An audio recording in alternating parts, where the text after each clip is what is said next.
नमस्कार, मैं Jully Tiwari. Daily news में आप सभी का स्वागत है। तो चलिए नजर डालते हैं आज के कुछ मुख्य समाचारों पर। अमरनाथ के मुख्य रास्तों से हटाया गया अतिक्रमण, नागरिकों ने जताया प्रशासन का आभार। अमरनाथ के पूर्व और पश्चिम हिस्से की 3 प्रमुख सड़कों पर लंबे समय से बनी अतिक्रमण और अवैध निर्माण के खिलाफ नगर परिषद ने कड़ी कार्रवाई की है। फायर ब्रिगेड कार्यालय से कोचगांव चौक, बी केबिन रोड से मोरीवली नाका और मटका चौक से फॉरेस्ट नाका तक के मुख्य मार्गों पर फैली अतिक्रमण, फुटपाथ पर लगी रेहड़ियां और अवैध ढांचे हटाने के आदेश नगर परिषद के मुख्याधिकारी श्री उमाकांत गायकवाड़ ने समीक्षा बैठक में दिए थे। उनके निर्देशानुसार पिछले 8 दिनों में इस कार्रवाई को अंजाम दिया गया। आज दिनांक 7 मई को पुलिस सुरक्षा व्यवस्था के साथ अतिक्रमण विभाग प्रमुख श्री नरेंद्र संखे, सुनील गावित, नगर रचना विभाग, स्वास्थ्य विभाग और अन्य अधिकारियों व कर्मचारियों की संयुक्त टीम ने यह कार्रवाई की और सभी अवैध अतिक्रमणों को हटा दिया। वर्षों से बाधित फायर ब्रिगेड से कोचगांव चौक तक का रास्ता भी पूरी तरह से खाली कर दिया गया है, जिससे अब आपातकालीन सेवाओं की गाड़ियों को आवागमन में कोई रुकावट नहीं होगी। शहरवासियों ने इस सख्त और प्रभावी कार्रवाई के लिए मुख्याधिकारी श्री उमाकांत गायकवाड़ और अतिक्रमण विभाग प्रमुख श्री नरेंद्र संखे की सराहना की है। अमरनाथ नगर परिषद द्वारा सभी अतिक्रमणकर्ताओं को पहले नोटिस देकर यह कार्रवाई की गई। नगर परिषद ने स्पष्ट किया है कि भविष्य में यदि फिर से किसी ने अतिक्रमण या अवैध निर्माण किया तो उसके खिलाफ नगर पालिका अधिनियम के तहत कानूनी कार्रवाई की जाएगी और आपराधिक मामला दर्ज किया जाएगा।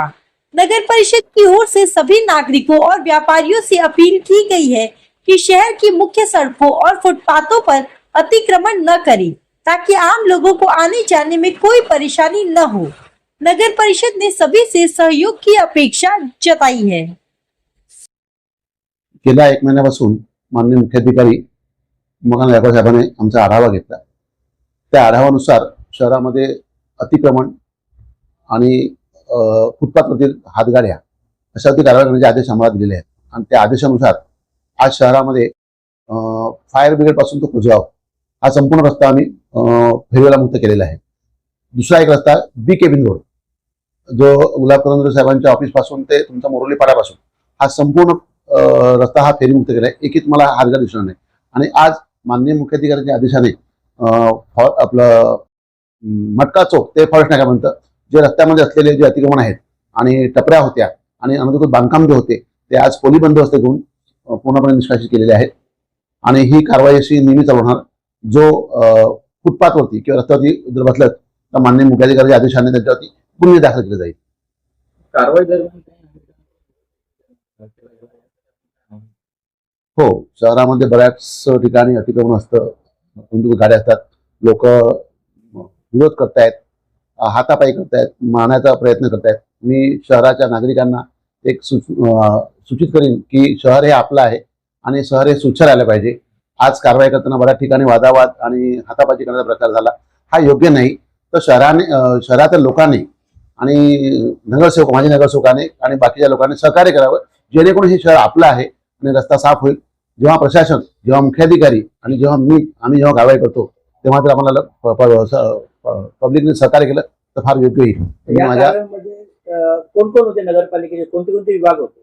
याच्यामध्ये आमचा अतिक्रमण विभाग होता, बांधकाम विभागाचे होते, मिळकत डिपार्टमेंटचे विभाग माणसं होते, बरेचसे अधिकारी लोक सुद्धा या कार्यालयात आणि ही अशी कारवाई नेहमी चालू आहे। आज अंदाजे कमीत कमी 150 टपऱ्या आणि 100 अनधिकृत बांधकाम जे फुटपाथमध्ये केले होते ते कारवाई करण्यात आले आणि जेसीबी सहाय्याने जाग्यात तोडण्यात आलेलं आहे आणि पुन्हाही असं कोणी रस्त्यामध्ये किंवा फेरी केलं तर त्याची कारवाई करण्यात येईल। साहित्य देखील आपण जप्त केलं? हो, कमीत कमी 1 ते 1.5 डंपर आम्ही साहित्य जमा केलेलं आहे आणि ते साहित्य पुन्हा दिलं जाणार नाही। तो आज के लिए बस इतना ही। कल फिर मिलेंगे इसी समय इसी चैनल पर। तब तक के लिए मुझे दीजिए इजाजत। धन्यवाद। हमारे चैनल को सब्सक्राइब करें और बेल आइकन दबाना ना भूलें ताकि हमारी खबरें सबसे पहले आप तक पहुंचे।